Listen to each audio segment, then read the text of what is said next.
75 साल की ढेर सारी शुभकामनाएं देता हूँ और ये प्रार्थना करता हूँ कि आने वाला हर साल भारत देश को प्रगतिशील रखे और भारत की जनता में हमेशा एकता बनी रहे।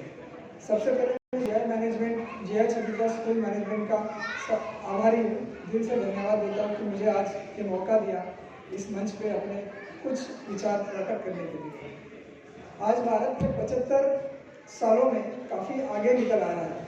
भारत ने अपना नाम और अपना स्थान टॉप ग्लोबल कंट्रीज में बनाया है, थैंक्स टू श्री नरेंद्र मोदी जी, जिन्होंने इंडिया के इंटरनेशनल रिलेशंस को और मजबूत बनाया। भारत की सबसे बड़ी ताकत है हमारा कल्चर, हमारे संस्कार। भारत ने पूरे विश्व को वेद पुराणों का महत्व समझाया है। हमने पूरे विश्व को योगा जैसी ताकत दी है जो जीवन में नई उमंग लाता है। हमारे बहुत सारे भारतीय पूरे विश्व में देश का नाम रोशन कर रहे हैं। इस आज़ादी का और इस प्रगति का सबसे बड़ा ताकत बना है नॉलेज और एजुकेशन। हमारे भारतीय लोगों के पास सही तरह का नॉलेज प्राप्त करने की क्षमता है, मेहनत करने की क्षमता है, कभी हार ना मानने की क्षमता है और यदि कभी गलती हुई तो उसे स्वीकार कर उस गलती को सुधारने की क्षमता है। इससे हमारे भारतीय लोग हमेशा सक्षम बनते रहते हैं। ये ताकत, ये जुनून, ये प्रगति तब भी बरकरार रहेगी जब हमारे बच्चे, हमारी आगे आने वाली पीढ़ी, हमारा यूथ इस आज़ादी को सही महत्व देगा। आज़ादी हमें आसानी से कभी नहीं मिली थी, ये आप सब जानते हैं। आज़ादी को पाने के लिए हमारे देशभक्तों ने अपनी जान की कुर्बानी दी है, अपने जीवन में अनेक त्याग किए हैं। इस आज़ादी के ज्वाला को कभी बुझने ना दे, ये हमारा कर्तव्य है। आने वाली पीढ़ी, हमारे बच्चे, आज के यूथ ने इस आज़ादी के ज्वाला को हमेशा उनके दिलों में जिंदा रखना ज़रूरी है। इसके लिए पेरेंट्स ने, एजुकेशन सिस्टम ने और इस समाज ने एक साथ काम करना बहुत ज़रूरी है। आज सबसे महत्वपूर्ण है एकता बनाए रखना, चाहे एजुकेशन सिस्टम हो या पॉलिटिकल सिस्टम हो या इस देश का कायदा कानून। इम्पार्शलिटी और इक्वालिटी होना बहुत ज़रूरी है। बिना किसी भेदभाव के सबको न्याय मिले, सबको समान हक मिले, ये ज़रूरी है। अगर किसी आम आदमी को या गरीब को न्याय नहीं मिलता, अगर उसकी आवाज़ सुनी नहीं जाती, तो वो सबसे आसान टारगेट होता है ब्रेन वॉश करने के लिए। एजुकेशन और नॉलेज की शुरुआत होती है स्कूल से। हर बच्चा या बच्ची इस एजुकेशन सिस्टम के लिए ज़रूरी है क्योंकि कल वो इस समाज का हिस्सा बनेंगे। हर बच्चे की कैपेसिटी अलग होती है, कोई पढ़ाई में होशियार होता है, कोई खेलकूद में होशियार होता है और कई सारे वीक भी होते हैं। एजुकेशन सिस्टम का सबसे बड़ा काम या कर्तव्य होना चाहिए वीक स्टूडेंट्स पर ज़्यादा ध्यान देना, उनको काबिल बनाना, क्योंकि ये वीक स्टूडेंट्स को अगर एजुकेशन सिस्टम मार्गदर्शन नहीं करेगी तो वो बहक सकते हैं। आगे जाकर अगर उनको सही दिशा ना मिली तो गलत राह पर चल सकते हैं। पेरेंट्स से ज़्यादा इस समाज का और इस एजुकेशन सिस्टम का इसमें बहुत बड़ा रोल होता है। तभी तो टीचर्स सिर्फ स्टूडेंट्स को पढ़ाने का काम नहीं कर रहे हैं, टीचर्स इस समाज के आने वाले कल को बना रहे हैं। इस आज़ाद भारत में कल हमारे बच्चे सिस्टम का हिस्सा बनेंगे। हम सबको ये समझना ज़रूरी है कि इतिहास में उलझे नहीं या कोई हमें इस इतिहास में उलझा के बहकाए नहीं। इतिहास से प्रेरणा लेकर आगे बढ़े। हमें भारतीय होने पर गर्व है। भारत के इतिहास में महान राजा महाराजाओं, बादशाहों का सीखने वाली प्रेरणा है। भारत के महान लीडर्स को और देशभक्तों से सीखने जैसा बहुत कुछ है।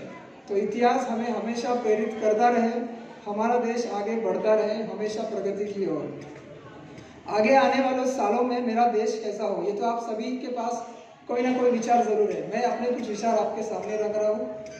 मेरे भारत का किसान हमेशा ताकतवर रहे, कभी मजबूर ना हो। भारत सरकार उसे हर कदम, हर साथ पे ताकत दे।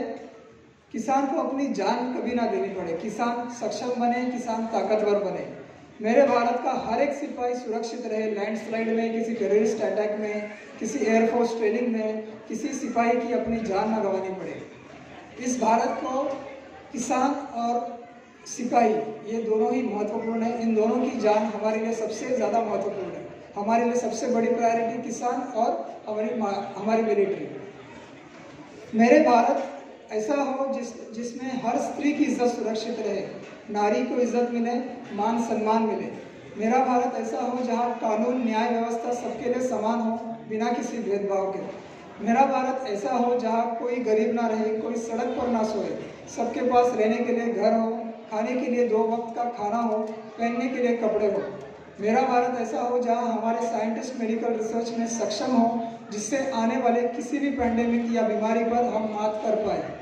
मेरा भारत ऐसा हो जहाँ पुलिस और डिफेंस फोर्सेस को हमारी डिफेंस मिनिस्ट्री और ताकतवर बनाए। मेरा भारत ऐसा हो जहाँ हर भारतीय अपने देश का विचार पहले करे, सिर्फ अपने स्टेट का, अपने रिलीजन का विचार ना करे, भेदभाव ना करे। मेरा भारत ऐसा हो जहाँ हमारे नौजवान और आने वाली पीढ़ी सिर्फ सोशल मीडिया पर अपना वक्त ज़ाया ना करे, किसी नशे से दूर रहे। मेरा भारत ऐसा हो जिसमें हर स्कूल में हर बच्चे को और हर देश के हर नागरिक को डिफेंस ट्रेनिंग, डिजास्टर मैनेजमेंट और डिसिप्लिन की शिक्षा मिलिट्री से मिले।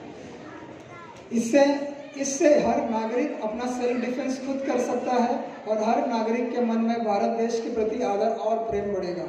मेरा भारत ऐसा हो जिसमें स्कूल से ही बच्चों को सोशल सर्विस एक्टिविटीज़ में शामिल किया जाए।